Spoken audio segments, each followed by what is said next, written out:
มาเชียงใหม่2 รอบนะครับเจอลำโพงอามาเต้ทั้ง2 รอบนี้ก็เป็นใบเล็กรู้สึกว่าเสียงดีมากผมชอบมากเสียงร้องชัดสแนร์ชัดมากมีมิติมันจะอยู่ตรงกลาง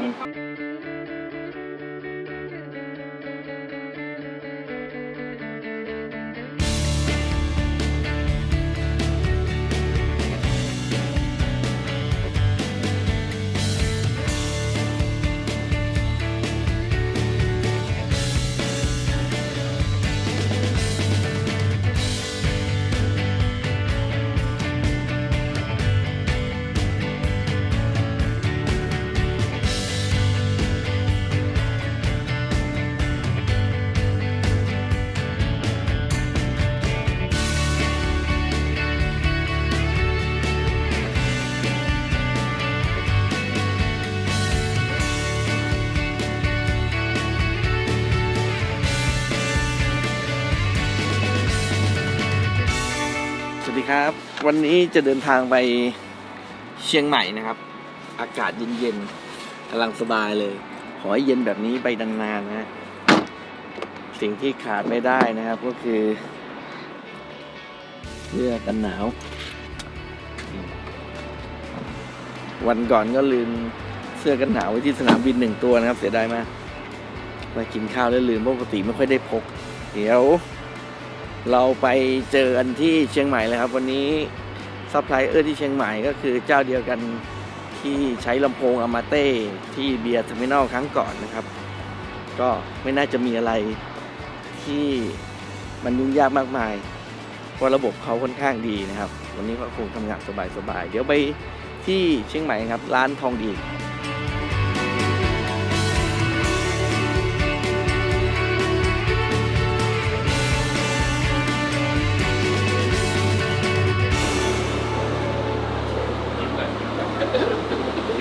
อันนี้ออกจากบ้านช้าเพราะ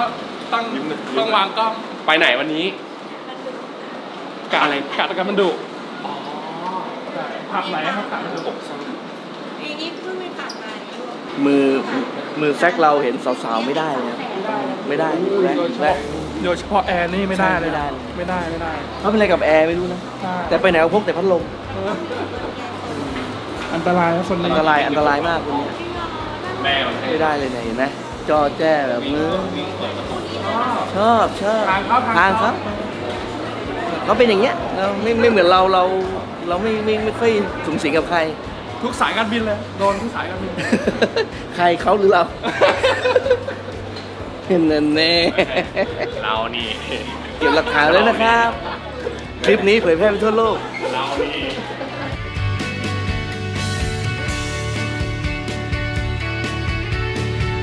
โอ้ไปร้านกับเราอ่ะ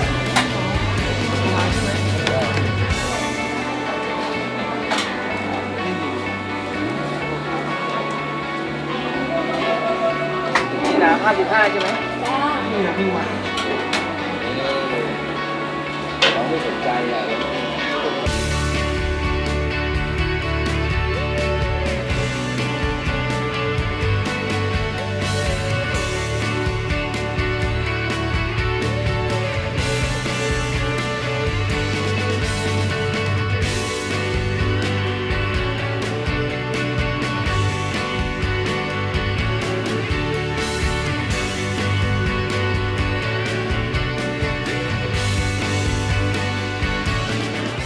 เคยรู้จักคำว่าไฟนอลคอร์ไหมเราเหมือนเป็นบุคคลสำคัญไงให้เขาเรียกก่อนเราจะรู้ว่าเฮ้ยเราสำคัญกับเขาไม่มีเราเขาบินไม่ได้พี่เคยไหมว่าพอเราไปถึงที่เครื่องบินน่ะทุกคนน่ะจะมองเราว่าคุณจะมาช้าที่สุดในโลกเลยนะเคยแล้วแบบประตูเครื่องบินจะปิดแล้ววิ่งขึ้นน่ะ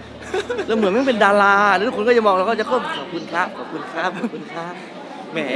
แล้วก็ด่าไปฮัลโหลเก็บHey buddy, how you doing? Good. How are you? I'm fine. Yeah, thank you. เ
เดินทางมาถึงท่าอากาศยานเชียงใหม่แล้วนะครับ เดี๋ยวเราจะไปที่ร้านทองดี แล้วก็นี่มีสาวๆมารอรับมีคนนี่ไง เข้าไปหาเข้าเลยไหม ดี เช่าได้ทีกี่วันครับ เดี๋ยวก็ด่าหรอกแหม ไม่เช่าแล้วก็อยากกวนเขาอีกนะเนี่ย ก็ถามไงเป็นข้อมูลไอ้เดี๋ยวมีรถ นี่ มา เลย รั ไป บ กินอะไรกันดีครับ เซเว่นครับ เซเว่นเดี๋ยวเข้าร้านก่อน ไหนวะไปร้านกันเซเว่น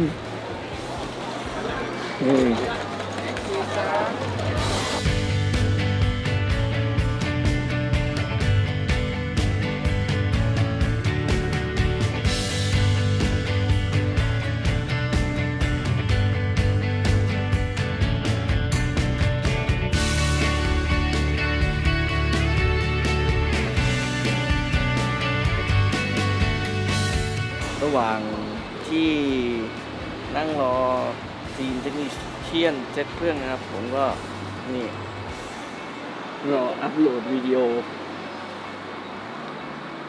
ใช้เวลาให้เป็นประโยชน์นะครับ เวลาทุกนาทีมีค่าระหว่างรอก็อัพโหลดวิดีโอไปเรื่อยๆเพื่อที่จะให้ทุกคนได้ชมกันอย่างต่อเนื่องสำหรับใครที่เบื่อแล้วก็อย่าเพิ่งเบื่อนะครับเพราะชีวิตการทำงานเป็นซาวด์เอนจิเนียร์มันก็จะเป็นแบบนี้แหละ ออกจากบ้านมาสนามบินขึ้นเครื่องบิน นั่งรถตู้ มาที่เวทีเซตเสร็จกลับโรงแรมแล้วก็มาโชว์แล้วก็กลับบ้านเนี่ยจะวนเวียนอยู่แค่เนี้ยครับวันนี้ก็อยู่ที่เชียงใหม่อีกครั้งนู่นเวทีฮะคือเวทีเนี่ยมันจะตั้งแปลกๆหน่อยอย่างเห็นข้างหลังนี่ไหมครับมันจะกว้างที่จริงอ่ะเขาน่าจะตั้งเวทีตรงนี้แล้วก็ยิงไปแล้วก็ให้คนไปนั่งตรงโน้นแต่พอตั้งเวทีตรงโน้นปุ๊บเกิดอะไรขึ้นครับคือมันแคบไปพอมันแคบปั๊บมันจะกระทบสังกะสีแล้วเหมือนผมนั่งตรงเนี้ยผมก็จะไม่ได้ยินลำโพงฝั่งที่มันอยู่ติดสังกะสีนะครับมันก็จะไม่ได้ยินเดี๋ยวมีปัญหาแน่นอนตอนเล่นเขาจะบอกว่าทำไมฝั่งนี้ไม่ได้ยินถ้าไม่มีลำโพงเติมนี่ปวดหัวแล้วถามว่าเติมได้ไหมมันเติมได้ครับแต่ว่าบางทีมันอย่างที่บอกลำโพงเยอะมันก็ทำงานยากกับการที่เราวางเวทีด้านหลังผมตรงเนี้ยแทนนะครับผมว่าเป็นอะไรที่ดีกว่าลำโพงก็ชุดเดียวก็จบมันก็กระจายได้ทั่วลานข้างหลังนั้นไม่ได้ยินก็เติมลำโพงดีเลย์เข้าไปหน่อยหนึ่งก็จบละแล้วก็ไม่ต้องกลัวเรื่อง reflection อะไรมากมายอันนี้ก็เป็นเรื่องของผู้จัดนะครับไอเรามาทีหลังเราก็ทำอะไรไม่ได้ก็ทำไปตามที่เขาจัดไว้นะครับอย่ามีปัญหาเดี๋ยวว่ากันซึ่งรับรองมีปัญหาแน่นอนจากประสบการณ์นะครับอันนี้เป็นเรื่องที่เราควบคุมไม่ได้ก็เดี๋ยวว่ากันเอานะ เยี่ยมเลย อีกแล้วอนาคตผู้ว่าการไฟฟ้านะครับวันไม่นำอะไรเล่นในโซเชียลแต่ดูโพสต์แต่ละโพสต์คือแย่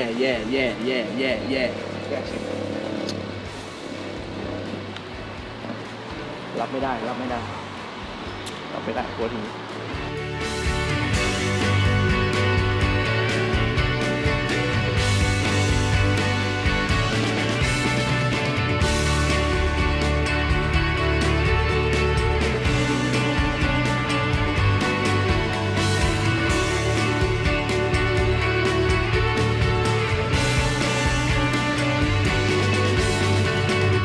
จะเพียงโอกาสได้แก้ตัวเช็ควันสี่แล้วสี่เฮ้สี่เฮ้ว่าเคยได้ทำพลาดสี่เฮ้เช็ควันสี่หากรักไม่บอกไม่พูดไม่กล่าวและเขาจะรู้หรือเปล่าอาจจะไม่แน่ใจ วันนี้ลำโพงอามาเต้เสียงดีครับ พี่น้อง ยังไม่ได้เปิด ฮะ ยังไม่ได้เปิดมายัง มาแล้วใช่ไหม ในหัวมาแล้ว ลืมเปิด ผมก็ว่าเขียนลงไม่มาไอออมมันด่าพี่เมื่อกี้ผมได้ยิน เอ้ยจริงเหรอ ผมก็ได้ยินว่ะ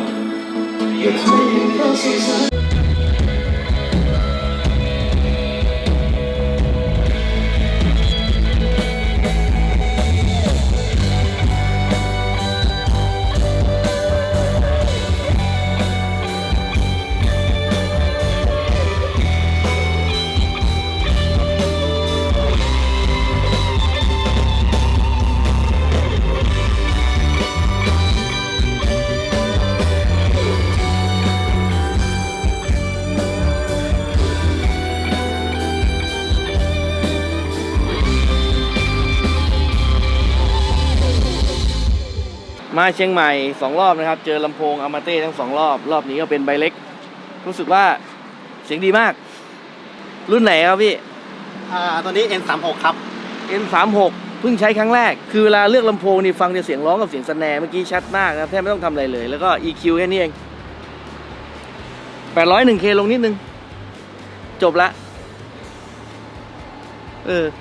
นะครับเป็นลำโพงแอคทีฟที่เสียงดีตัวหนึ่งไม่ฟีดนะครับอามาเต้ N36 เป็นลำโพงที่เสียงดีมากนะครับผมชอบมากเสียงร้องชัดสแนร์ชัดมากมีมิติมันจะอยู่ตรงกลาง อะไรพี่